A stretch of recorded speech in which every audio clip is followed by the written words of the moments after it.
Okay, good evening, beautiful people. This is your host, Matthew, from the Day and Night Podcast. I wish everybody a happy new year. I hope everybody enjoyed their holidays. Everyone was safe and they made it home safely um, to celebrate New Year's Day. And as always, continue to like, subscribe, comment, and share if you're able to. This is the first time we'll probably be back on. Well, it's the first time we've been back on since 2 weeks ago. The last time we had a little technical difficulty, so I'm going to give it another try. Excuse the band-aid. So we have a good show for you today, and the guest is David DePong. He's a former real estate agent or currently real estate agent. Um, so he's written a book, well, he's writing a book, and it's basically about self-improvement, investing in real estate, and creating a life by design, and how we ourselves are most likely the reason what's keeping us from achieving majority of our goals. So he's going to come on and talk about his book, talk about some goals that he has in place for himself, and how that could actually, apply to us and help us get on that same mindset as far as not living paycheck to paycheck. So hopefully he comes in on time. And like I said, we got a good one for you. We got several guests lined up for the next couple of weeks. It's going to vary as far as what the topics is going to be about. So I just ask everyone to be patient. Hopefully you enjoy it. And as I said, just continue to like, subscribe, and comment. So we're just going to wait until he comes on. Um, so for real estate, for me, this is going to be interesting just for the simple fact that I have my own opinion about real estate. I know that's a up and coming um, way of creating income, residual income. Me, I'm more or less on the lines of when it comes to real estate as far as purchasing land. To me, and it's going to be interesting to see what he says, I feel as though land, um, to me, probably be the most successful way as far as trying to invest in real estate. So we'll see what he has to say. When I first moved down here to Georgia, where I live at, there's a back road, and that entire strip was nothing but land, and it was for sale signs all over the place. And when I saw that, I said, "That's a gold mine right there." I can definitely see, businesses coming here and purchasing that land and setting up their business. Georgia, or at least Atlanta area where I'm at, Locust Grove, is known for a whole bunch of warehouses. So when I saw that when I first got here, I said, "Yeah, I can see more, you know, warehouses opening up." Make a long story short, I actually checked into it. I called a real estate agent, told him about it, and it was like, "Yeah, that's something you definitely might want to check into, but just be careful because when you purchase land like that, sometimes if you don't go about the right way of finding out if someone can purchase that land or if there's plans in place to purchase that land, you can own that land for a lifetime and still making payments on it, and no one ever purchased it. So you just basically have an empty lot. Rather, if you build there, what have you. But that's just a risk that she was saying you will be taking if you don't go the proper ways of finding out if someone's actually had plans of building there. So she was saying just go down to City Hall, and for the most part, and here he is. Hey, how you doing, David? Can you hear me? Good. Can you hear me? Yes, I can. Great. Okay. Thank you. Uh, So we finally got this going on. I'm excited to see what it is you have to say. I'm very intrigued to hear your mindset on this and your experiences and so forth. So before you just came on, I was just giving an introduction as far as who you are and what it is that you're going to be talking about today. And I was just talking about my beliefs as far as real estate and so forth. So again, I just want to thank you for taking your time out. And I know you said your wife is still currently pregnant, or she already had Yeah, the baby. she's we're expecting in April, so Okay. doing a lot to prepare for the new year. Okay. Trust me, I've been there, so I know exactly what it feels like. So congratulations. Thank you, sir. Okay, so with no further ado, if you could just introduce yourself, talk about your book that you're writing and the programs that you say you have in place, and educate us on why we should not be living paycheck to paycheck. All right. So I'll start with my book. I wrote a book called The Long and Not So Short of It. Basically, a play on the phrase, the long and short of it is because in life there really is no short of it. There's a long time that you are going to be here. And if you do a certain amount of basic preparation, if you take some simple steps, if you have some easy habits in the beginning of your life set, Right. everything will be easier. And if Okay. you wait until your 30s, your 40s, Mm-hmm. your 50s to get serious about investing in your future, well, now you're starting with 10, 20, 30 years less time. Mm-hmm. And time is most often the biggest factor when Right. preparing just to live the way you want to live, to design your life for Exactly. the entirety of your life. So I got in a little bit about me. I got into real estate because I wanted to work with people and I wanted to be my own boss. I wanted to start Mm-hmm. my own business and support my family doing that so I could design my own life. So I could pick when and where I work, who I work with, how I be a master of my own fate. I like that. And what I learned from being in real estate for close to a decade is that there's a lot of people I can help. There's a lot of people I can help build wealth, grow assets for their future, myself included. But there's so many that I can't.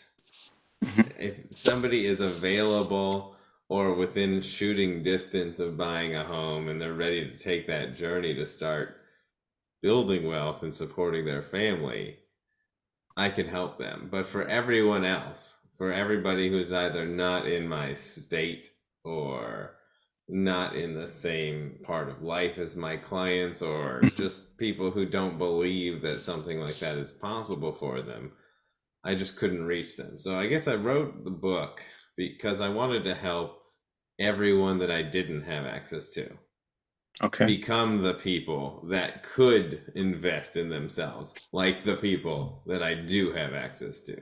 Does that make Okay. sense? That makes perfect sense.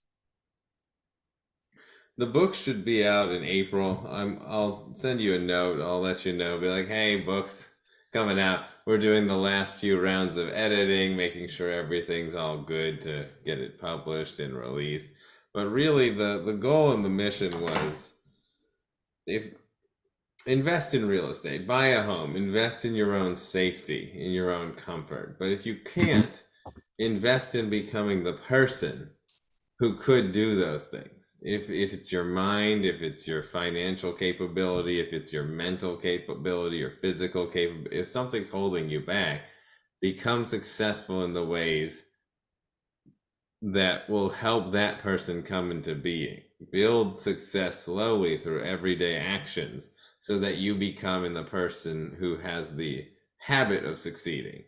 And then when Okay. you go to move on to those bigger goals, you'll say, well, I've already succeeded here, here, here, and here. Let me just scale it up a little and invest in those bigger goals. Okay. Okay. So now I'm going to ask questions more or less geared towards real estate. So Sure. before you came on, I just moved to Georgia about 6 years ago. And for me, this is just my opinion. I feel as though real estate to me would be a better investment purchasing land because where I moved at, it's a strip and it's like mainly warehouses. And it was leased Mm-hmm. about over 20 lots. And when I first Mm-hmm. saw it, I said, this is gold mine right here. And at the time, I was unable to actually purchase it because I was just recently divorced and going to bankruptcy. So I was unable to purchase it. But long story short, 5 years, there's at least 15 warehouses that has been built in that same location. So I spoke to a real estate agent. She was like, "Yeah, that's a good idea, but you got to be careful because um, a lot of times if you purchase land and not knowing, what future plans are in place, you can be paying mortgage on that land and never build. So it's like you're throwing your money away." So she said, just make sure you go down to City Hall. You can find out what the future plans are, and then you can navigate that way. So the question I have is it more financial um, smart to do just like residential homes or to purchase land, depending on where that land is? Well, I absolutely agree with that agent's recommendation to you. Land is very speculative, and there's a few risks with land, like mostly having to purchase it cash. And then if you are going to develop it yourself, you also need to have the cash or the construction financing to build on that land, which is also Right. very speculative. Okay. What I write about and what I champion for my clients is investing in already done residential real estate, homes, multi units, apartments, not commercial real estate like shops, Right. warehouses, all that other stuff. It's because especially with you being in Georgia, I'm sure you've seen Atlanta. I'm sure you've Yes. heard about Austin. I'm sure you've seen Yeah. LA. You Mm-hmm. see that these places that are developing, these places that business is coming to, will never have are not meeting the demand for the housing that they need and will not meet that demand unless there are incentives for people to build. And when you keep track of how much people are building every year, how many houses people are building, and how many people are moving into an area, you realize that those numbers don't add up. And then Okay. when you take the factor in that people are living longer these days, and houses aren't re-entering the market as often as they used to, Mhm. suddenly you see that there's a demand for residential real estate that can almost not be kept up with. And whenever the Okay. demand is higher than the supply for something, you get a steady growth on it. So I Okay. believe residential real estate is the one of the simplest, most guaranteed ways to build your wealth, because if you look at an area that's developing and an area with demand and you get in, it almost doesn't matter when you get in. You wait 5, 10 years, and that property is worth enough or has enough equity in it that you could make those speculative land investments later. If Okay. that's really a passion of yours, or if you really want to get into flipping or construction or developing property, the first couple residential properties that you finance with lower amounts down, put some tenants in there, maybe live there yourself and rent out some rooms while you're there.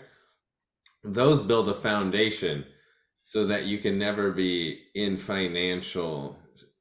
dire financial straits again.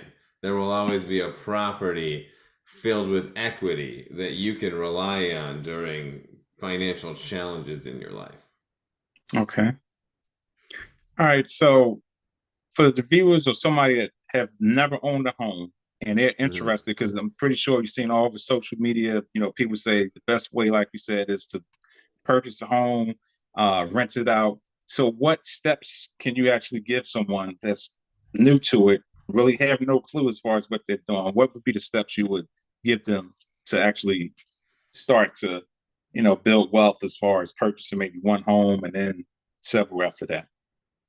Well, the first step would be what you did in the first place is connect with a local professional, connect with a local real estate advisor and a local financial advisor and say, okay, here's where I am financially. Where do I Okay. need to be to invest in a home? Because you don't have to do anything ever, but nothing hurts you more than not having information.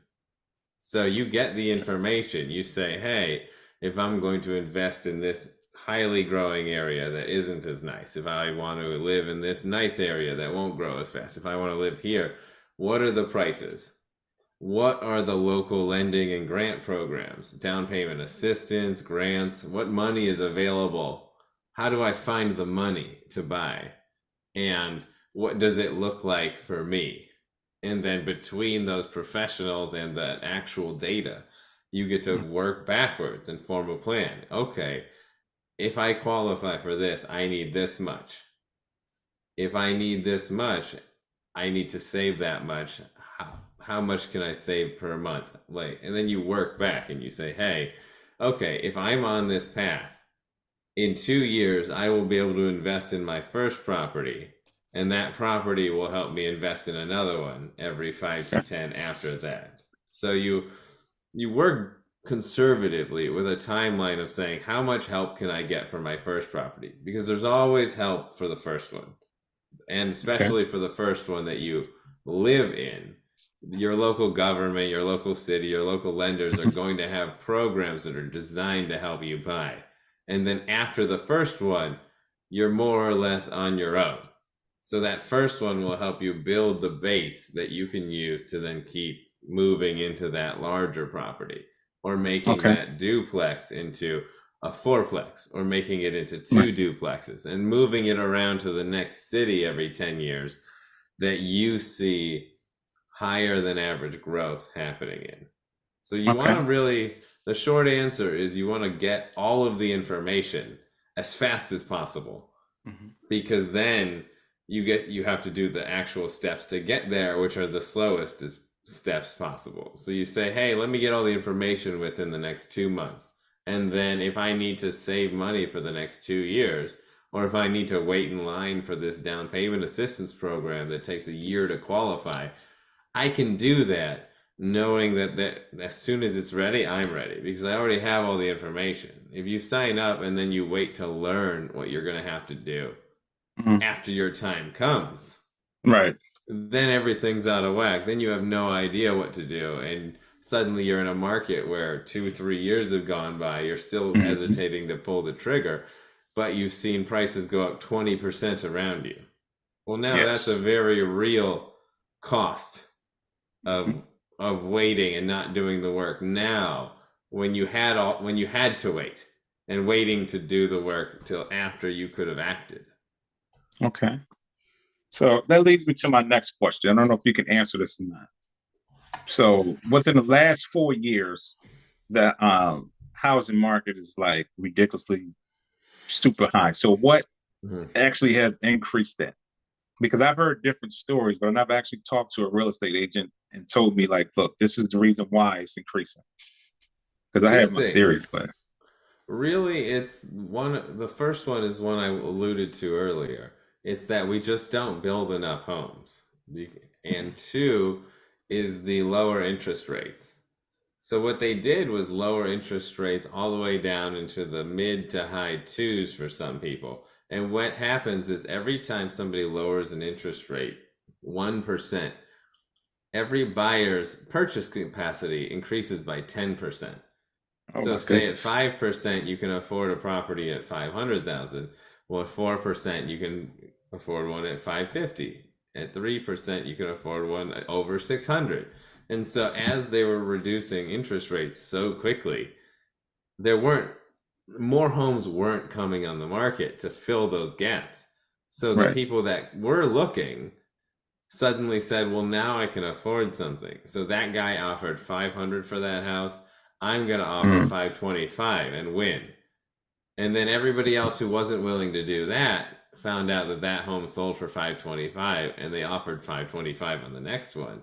But the person who won that one said, okay, well, the last one sold for 525. I'm going to offer 550. And so over the last 4 years, or the last 3 years prior to 2022, really, prices shot up because the ability to buy was so easy, because people could finally stretch their income to buy that house. And the people who were smart enough to offer a little bit more than they thought the property was worth in the beginning ended up saving, because then if you didn't end up getting anything, you ended up 2 years down the road with properties 20-30% more than they were a few years prior. Okay. And now it's still competitive. There's still 10 buyers looking for every one home that comes on the market.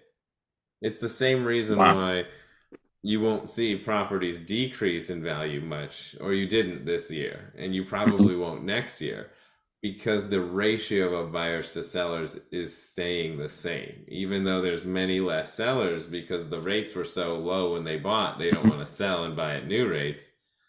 There's that many less buyers who can afford to buy right now. So if the Wow. ratio is always the same, prices don't change much. They go up and down seasonally, but they don't drop by 30%, increase by Right. 30%. And that's the market we're likely going to see for the next year, too.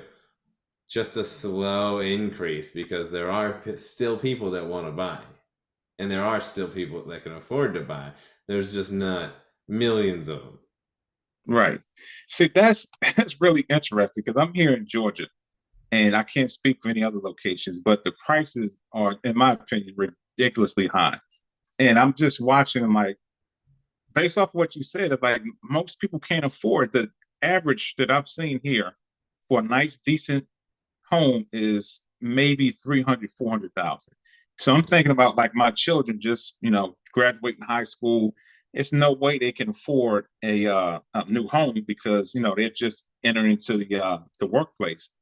So you're basically what you're saying that at no point the market is going to drop. So it sounds like it's going to continually increase Well, or stay likely the for same. this cycle, it is. We're likely going to see a large drop in commercial real estate because that's where the huge fluctuation is happening because remote work completely revolutionized how much actual office space people need. And there's a Mhm. lot of office space that's going to have to go through the correction that residential real estate went through back in 2008. It's going to have to adjust or become residential to have a use Okay. again.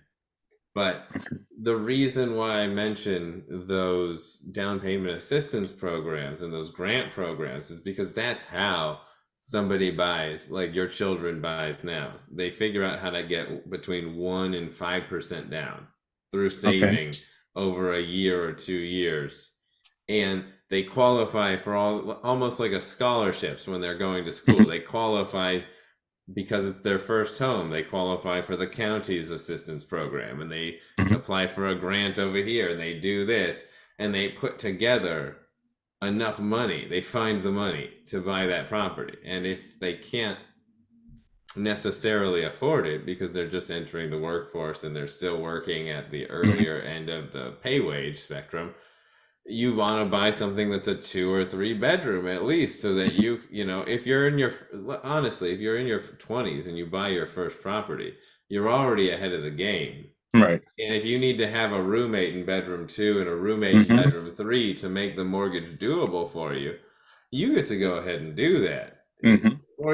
before you get married, before you move in with the person, before you start having kids and building a family. You could use the rest of your 20s to build that equity in a property that you own and live with roommates. Mhm. And then the next property will be a property that you can buy, afford, and not have to live with other people if you don't want to. And then the next Makes property after that could be a multi-unit where you live in one unit. You have options now. But the benefit of starting early is you can live like that mhm. relatively unaffected. Whereas somebody who maybe starts investing in their 40s Mhm. maybe doesn't want to go back to living with a roommate so they can start that wealth building machine that they can give Okay. to their kids, who can give to their kids, and slowly develop generational wealth over 3 generations of people. Okay. All right. So that leads me to my next question. As far as with the real estate. So as far as the interest rate, Mm-hmm. do you see that anytime dropping or staying the same? Because it's been pretty high for the last 2 years, seems like. Well, it went up sharply in 2022 and it stayed high in 2023. Now, although the Fed is alluding to and saying that they're going to cut rates between 3 and 6 times this next year, we have no idea what the size of those rates cuts would be. They're definitely not going to be half a point cuts each time, because that would throw us back into a market where people are just throwing money at houses Right. again because they can afford it. Would it be reasonable for maybe interest rates to go from 7 back down to 6 over the next year? Possibly. And again, that would reduce everybody's monthly cost of buying a home by 10 full percent. So if you were going to be paying 5,000, now you're going to be paying 4,500 a month or what Right. have you. And that will Okay. bring in people who bought around 6%. Right. They will become sellers again, and then new buyers will come in because they can finally afford to qualify at that point. But realistically, are rates going to come down past 6% this next year? Probably not. This Okay. year is likely going to be a year where you plan and you Mhm. buy if you can, and it'll put you in a position for your property to go up in value as they decrease rates over the next, let's say, 5 years. Okay. But it's a great year to plan, and if you absolutely can't buy towards the end of this year, buy next year before Okay. rates start meaningly coming back down into the fives and fours.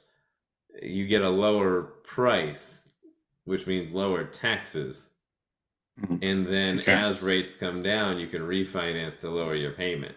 But if you wait too little, you end up paying more until rates come down. And if you wait too long, you end up competing with everybody else who's coming back Right. in due to rates coming down. So you want to thread the needle and say, like, hey, Mhm. I'm going to buy the end of 2024 because it gives me the Okay. best chance of being in a great position to refinance over the next Okay. 5 years without Okay. having to compete with the most amount of people, and maybe offer for that $300,000 house, maybe offer 10% more than the asking price because you need to beat the other 14 people that can now qualify or Fine. want to live in that neighborhood. So you want to think of it tactically in a sort Okay. of timing sense. Okay. That makes sense. All right. So I don't know if I told you this, but we're currently live on YouTube. So we do have people watching. Sure. And one of the viewers have a question. She stated, are the programs to buy if you already own a home? How do you expand if you already own a home? Okay, so if you already own a home, it really depends on the amount of equity you have. If you have equity that's above, say, 20%, most lenders will let you take out a HELOC, an equity line of credit or something, to use that to purchase another home. And then you would use the rents to qualify. If you're not going to live there, if other people are going to rent, maybe you're buying a 3 unit property, they would use the amount you're putting down plus the rents of the tenants to see if you could qualify to buy that house. If not, then you want to look on your local governments, your local city, your local county, buying assistance programs. Most of Okay. them are going to be for first time home buyers. But if you're looking to sell and you're looking to upgrade, some of them might not only be for first time home buyers, some of them might just be for people who are occupying their home. So you want to take a look at the full range of options that you have and say, okay, if I keep this property, it's grown this much over the last 5 years. It'll likely grow about this much over the next 5 years. Or if I sell it and I use this program and I take this money, would the investment be better in that next home? And then can I do it? Because if you can qualify for it and you can do it and you find something you like, there's no reason not to do it. But if you own a home already and there aren't any programs that help you right now, or there's nothing that you would want to buy, there's just nothing available around you right now, you're in a sweet spot. You can wait until rates come down, until lending loosens up a little bit, and wait for one of those programs to appear. Okay. All right. So I got two more questions for you from the Sure. viewers. One of them is it a good idea to buy a home sold by the owner, not being transferred through a realtor? That depends. Honestly, I might be a little biased as a realtor, but even Right. if the seller wants to save on commissions and not pay a realtor to handle it, you can still pay somebody like a realtor or a lawyer like 1%. You can pay them to make go over the contracts. You can pay them to make sure everything is done, filed, signed, make sure you know everything about the transaction. If you don't, if the seller is giving you all of the documents and you don't have anybody, let's say, reviewing it for your side, and you don't have a lot of understanding of real estate in general, you haven't bought or sold a property before, you don't know the legally required disclosures that you have to sign, that you have to know, that you have to be aware of, there can be dangers. There can be financial hardships. So you either want to make sure that somebody reviews the paperwork, like a real estate lawyer or an escrow company, just to Okay. make sure that you're protecting yourself, because you're still going to need the title reports, you're still going to need to Mhm. know that they legally have the right to sell the property, you're going Right. to need to know the natural hazards, you're going to need to know what the insurance costs are on the property. For sale by owners can be nice between people that know each other, between people that know that Mhm. the other party is definitely not going to take Right. advantage of me. But if you don't Okay. know somebody and they're selling their house and you don't Right. have experience with it, can you see now how there are much more options that this could go wrong? Not Hmm. necessarily that it will. There's just too many pain points there for me to say, nah, man, go ahead. It's better to be educated and to be safe than it is to try save a little bit of money and possibly get scammed. Right, for sure. Okay, so I have one more. Do you recommend joining a company of buyers as a co-op where you can buy larger properties like large apartment complexes? If you're just starting out, I more recommend that ways to grow your money. There's some people that do flips or development deals, and you put in your money and you say, hey, here's 5,000, and they say they're going to get you a 50 to 100% return on your money when they sell the project in 1 or 2 years. In my experience, that's been more reliable because people can take like the 10,000 they get back and let it ride, and then in a year and a half they get 20,000, and then they keep doubling their money Right. until it becomes large enough for them to use for something. And it's not included in the money that they're saving from their income. They're, investing in stocks and bonds and other sources, but it is always growing off to the side without you having to do anything. The issue I find with collectives, like people who pool up to buy one property or two properties, is that it can tie up your money and you don't have any decision making power. So Okay. again, if it's a group of four people that you trust and you know all three of the other people are not going to need their money and are not going to force you to sell at an inopportune time, because the only way you get in trouble with real estate's almost a guaranteed investment. It's almost a Mm. guaranteed wealth building machine, and it's very low effort. The only time you suffer in real estate is when you are forced to sell. And Okay. people who were forced to sell during 2007, 2008 know this. But if you are with partners and one of your partners who has maybe more decision making power than you makes a financial mistake in their life and is forced to sell their assets, and then you don't have a choice, you have to sell in a Hmm. bad market, that can put you in a bad situation. The more Okay. people, I guess the rule of thumb is the more people in the soup, the more cooks in the kitchen, the Right. more things can go Go wrong. wrong. But if you're Exactly. just looking for a low risk, low effort way to invest, there Mhm. are people who will take your money and flip a house and invest it that way. And then every time they sell it, you get all the money back. So you at least know that like this is coming. And I would suggest going that route, or again, using an assistance program to just figure out how to buy your own property first, as opposed to jumping into a collective Hmm. where you don't really know who's in charge, you don't really know what their strategy is, you don't know what they're doing because you don't know them. Those things can sound very attractive, but at the end of the day, there's no way around getting educated. So if you want to get educated, spend a half hour talking to a mortgage broker. Spend a half hour talking to a real estate professional. See if you like them. If you don't, talk to another one. Spend a half hour with each of these professionals learning. Call those people who are doing that investment collective and say, like, how do I get my money back? What is the timeline? Because honestly, if you invest in anything and it takes 2 or 3 years to pay you back and it doesn't really make you that much money, as we've all seen, real estate will go up much Hmm. faster in price than your returns from that investment. And at the same Right. time, inflation will increase the cost of everything around you. So if Hmm. you only double, if you say you put 5,000 into an investment or 50,000 into an investment and you only double it over a few years, the market could have left you behind through rising interest rates and rising home prices.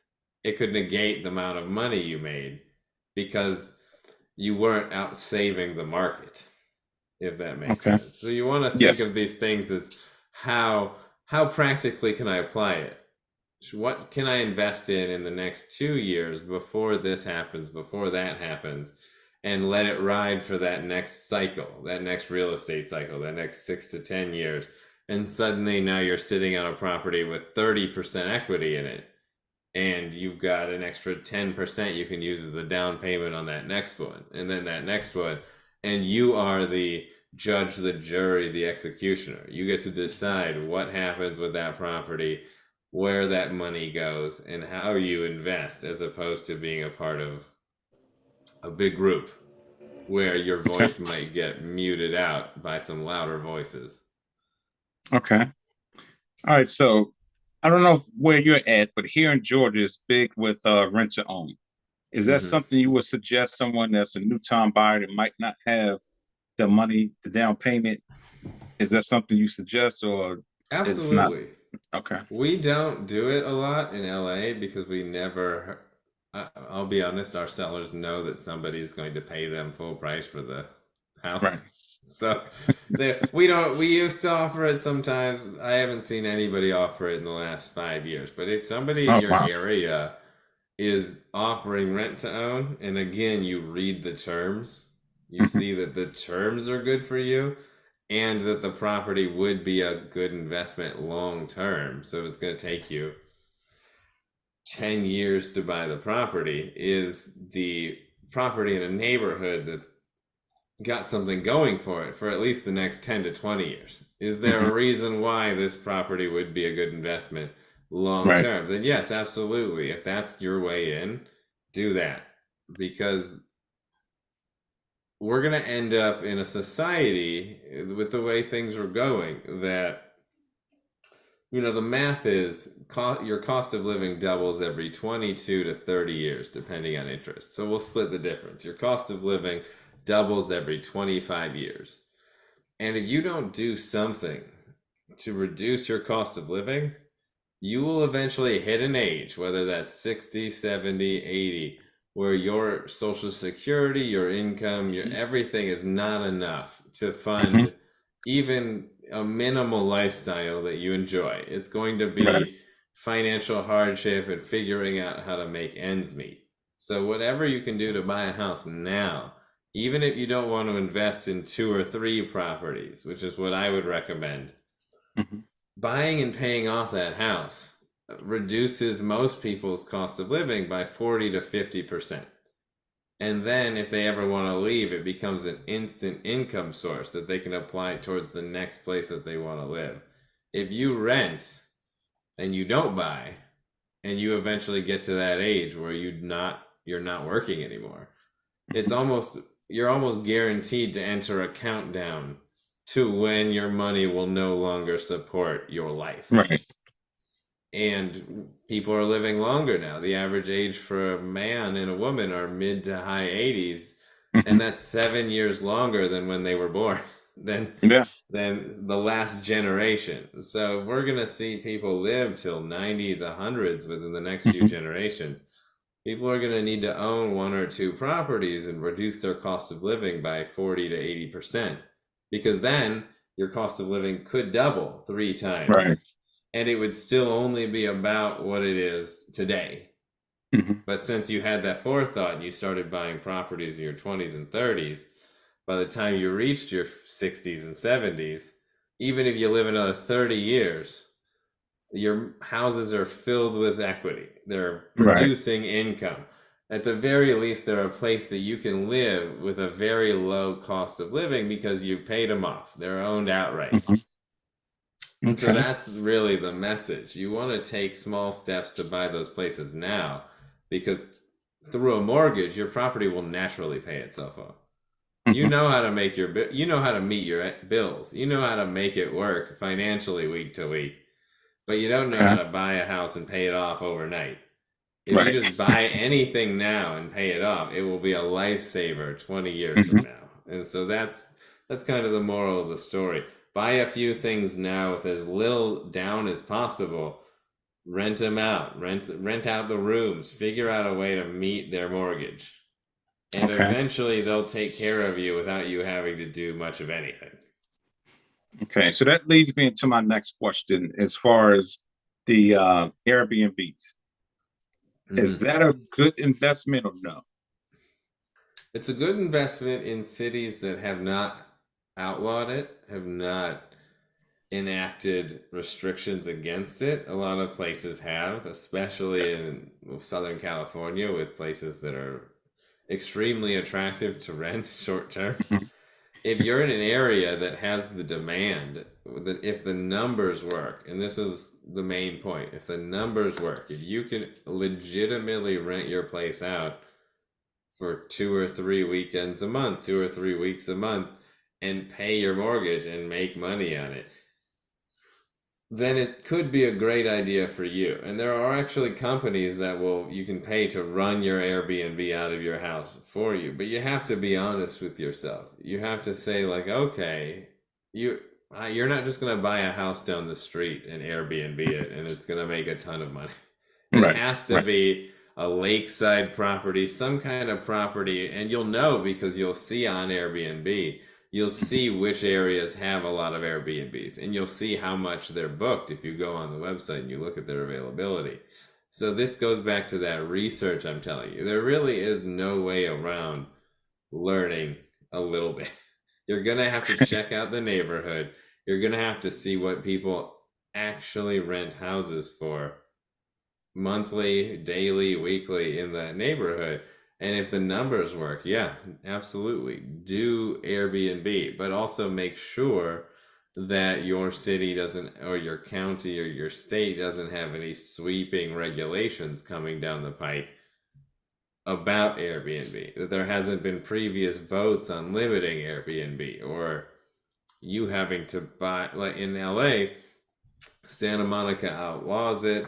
Beverly Hills, you have to pay thousands for extra permits, and you can only do it a certain amount of the year. You want to make sure that the city, state, county that you're in are not actively working to develop restrictions for Airbnb before you get into Airbnb. Because if you buy a house and then next voting season, all of a sudden you can't rent your house out for more than 6 months out of the year, Mhm.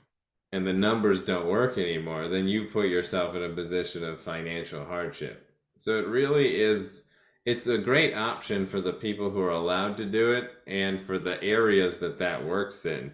You won't know, however, until you do the research. Okay. So I have another question from one of the viewers. What about the time of managing different properties? Is it best to buy and flip or hold on to the properties in building a real estate portfolio? There's, well, there's two different answers there. In cycles where real estate, where the interest rates are consistently going down, like we saw between 2013 to 2018 in the normal real estate cycle where real estate interest rates are going down half to three quarters of a point per year, 6.5 to 5.75, 5.75, in a consistent rate decreasing market. Flipping is a great way to make money because there's always going to be more buyers. People are going to spend a little bit more. It's easier to borrow money. It's easier to Right. finance homes. And flipping was not a great idea between 2021 and 2022. When you bought the home you were going to flip in a 3% interest market and you sold it at a 7%, a lot of people had to make small losses or make small gains in that market because they didn't anticipate having to sell in a market like this. So in a consistently rate decreasing market, flipping is a great idea. For me, flipping is a lot of work. I was going to I ask you that. I can make a good income to support my family through my coaching, through my real estate advisory services, working. And so it doesn't make sense for me to commit all that time to supervising a flip when I could just buy a property Right. and keep it Mhm. because I'll make enough money and I'll have the property when I'm done. So if you don't have anything else going on, or maybe your work schedule is flexible, you can get it done. Maybe flipping's for you. It might be a way for you to build that first equity, build that first amount of funds that you use to buy a house. But my motto is buy and never sell, because you buy 2 or 3 properties and never sell, and you don't only have profits, but you eventually have one house you can live for free in while the other 2 houses pay Yes. for your quality of life and your lifestyle. So now you have Okay. a zero-sum game, meaning you can work, you could not work, you could do whatever you want. You're already covered. And then if you and your wife also choose to work and you're you're living at zero, your properties are paying for your lifestyle and their own maintenance, their own holding fees, their own property taxes, Mhm. then you can work as you're financially free. You can work as little or as long as you want. You can invest all of that income. You could travel. You can invest half of that. It basically gives you financial freedom. If you flip and sell and flip and sell and flip and sell, you'll eventually have a sum of money, but you can't live there. Right. There's It's not actively bringing you in any income besides the 2, 3, 4% of the savings account. And honestly, if you're not making at least 5% on your money, inflation is devaluing it faster than it is going up, regardless of how much the number is going up or not. So it Mhm. really brings into question, what do you want? Do you want more money now? Yeah, flipping might be the best option. Or do you Right. want long-term safety? Mhm. Because you're working now, and if your time is worth a good amount of money, if your career, if you're someone like a doctor, a lawyer, an engineer, somebody who makes a good living now, you can afford to invest in that long term and then Okay. live off your income now until you don't want to work anymore, and then live off those properties. But if you just do flipping's like an active income job where you have to keep flipping Mhm. and the market has to keep being good for flipping. So it's not that I'm against it. It's that I know for me and for my time is worth more than supervising a flip. Mhm. But if you want to get some experience, if you want to buy your first house and buy a fixer and move in and work on it so that you can live there for the next 10 years and really figure out, one, not only how to value add, but two, whether flipping is right for you. Right. Whether the process of rebuilding a It's house worth it. or is worth it to you. Right. That's what I would recommend first. And then if you really loved it, keep that one house and then keep flipping other houses. But I like buying and holding because it's relatively little work on my part Mhm. and my time is worth a certain amount, and I have enough clients that it doesn't make sense for me to stop taking them to flip houses. Okay. Makes sense. Okay. So with everything in life, there's a good side and a bad side.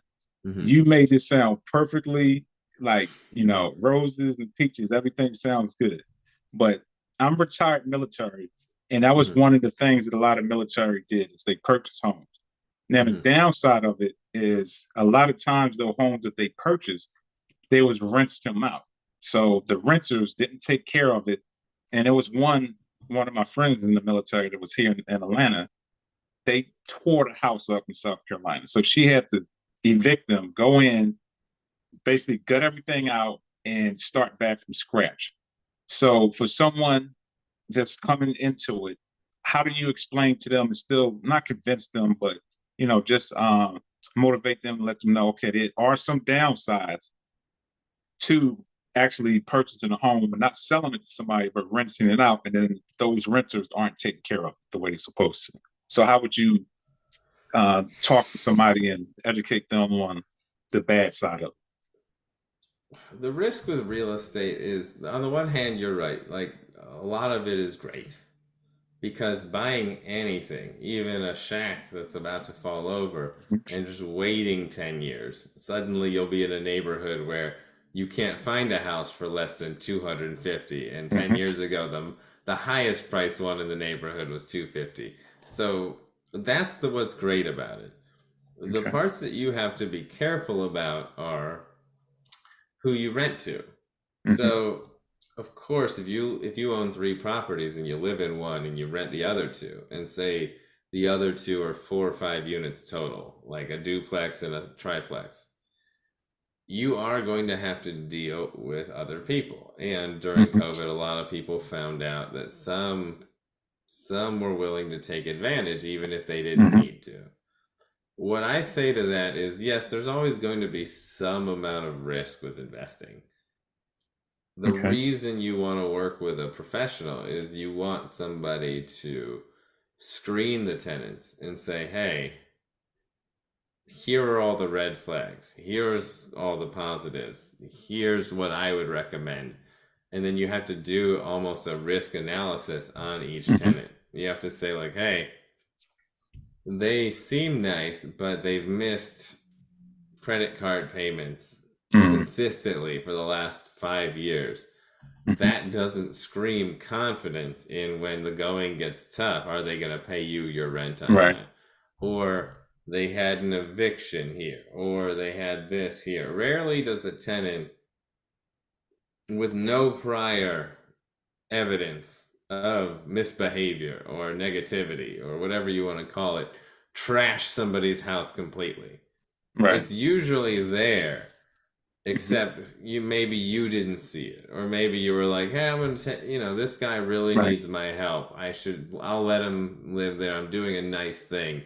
And honestly, as much as we'd love everybody who you'd ever have done a nice thing for to respect your property and to Mm-hmm. treat your home like you would, some people just don't do that. So Mm-hmm. when you buy homes, when you live in a home, when you invest in a home, when you rent it out to somebody else, it's important to remember that this is a business. You can do your family a favor, and whether that works out, who knows? But when you are renting it out to another person, you have to go by the facts. You have to go by the numbers, and you have to go by the long term investment.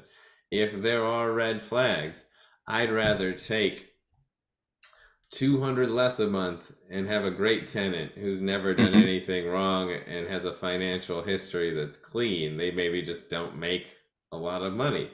Then I would take a tenant that's going to offer me a little bit more money, but there are multiple red flags abound. So, Okay. real estate, there's always a few truths. You're going to need to know a handyman, you're going to need to know a plumber, you're going to need to know an Mm-hmm. electrician, and you're going to have to treat it like a business. You might not have to do all of that work, but you do have to have those resources in place so that when something happens, they can call them, or you can call them.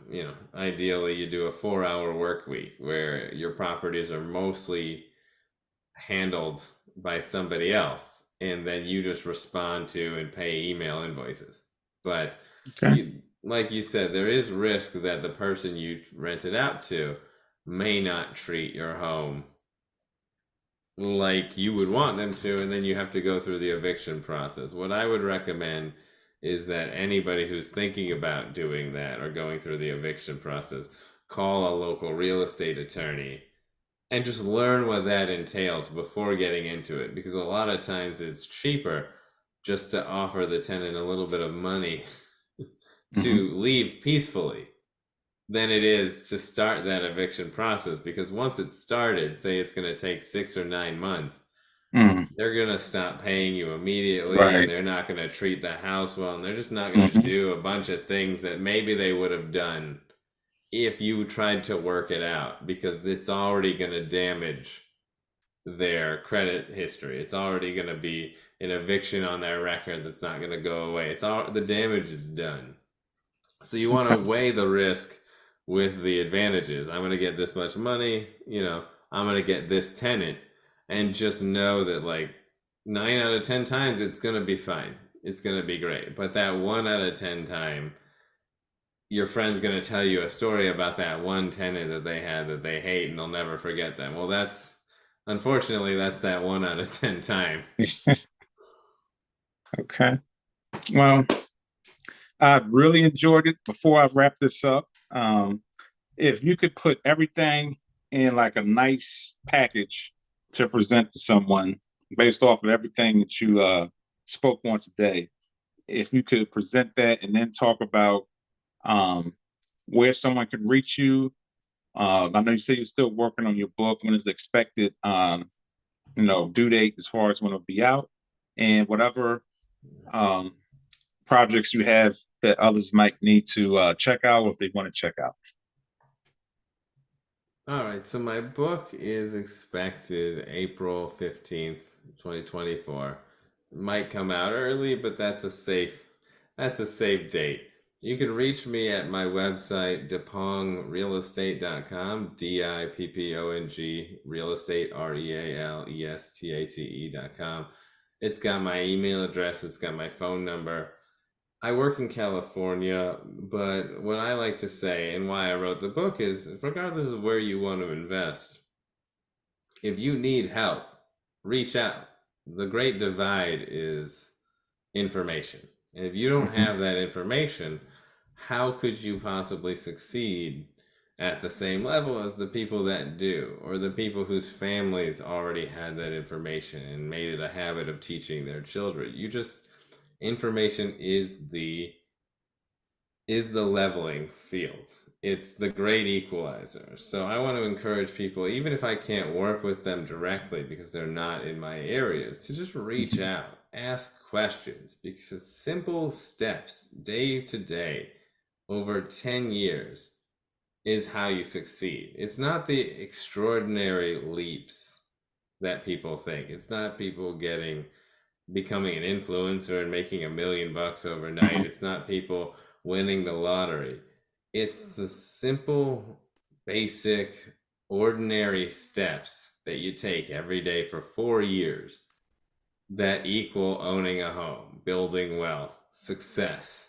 And that's really what I want you guys to take away. I want you to take away that nobody succeeds alone, nobody succeeds overnight. But if you take one easy step every day towards what you want over the next 3 years, you'll have it. And then you'll Awesome. have the next thing, and then you'll have the next thing. All right. I love it. So, David, again, I thank you for taking time out, to be on our show. Hopefully, we can link up, sometime in the future. I wish you the best, you and your wife, and congratulations again on your soon newborn here in the future. And Absolutely, Matthew. You're gonna call me in a few months, and I'm gonna have red eyes and a baby. yeah, Just feel like I haven't slept in a couple months, but it's okay. trust me. I said you can make it. You can definitely make it. Just keep Hey, pushing. it's just like anything else, man. Exactly. You meet the challenge. Yes, sir. All right, David. So you enjoy your evening, and I'll speak with you later. Talk to you later. You as well, sir. Have a great night. All right. Bye bye.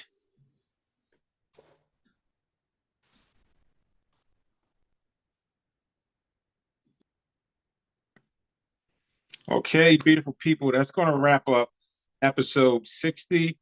Hopefully, everyone enjoyed it. I believe it was really good information. I want to thank those that actually was watching. KJ, Sis, Iris, thank you for watching and asking those questions. Hopefully, the questions y'all asked, you received the answer. Just continue to like, subscribe, comment if you can, and share. And again, this will be aired. It's supposed to be tomorrow. So I'll do my best to get it out tomorrow for those that haven't seen it. If not, it will be out by the end of the week. And as I said, we got 4 or 5 more guests coming on. We got really good guests and really good topics. So I'm expanding out of just the spirituality piece of it. So we're going to talk about, like we did today, real estate. There's a brother coming on from California. He's going to talk about educating young black men, supporting them and giving them confidence to let them know that they can succeed in this world. They can do great things. And we have someone coming on that's going to talk about if you own a business, how to set up the business, how to be good with customer service and so forth. So we got pretty good content coming. Just, continue to be patient with us. And I appreciate everyone. Again, enjoy your evening. Happy New Year. As always, your thoughts becomes your belief, and your belief creates your reality. All right. Peace.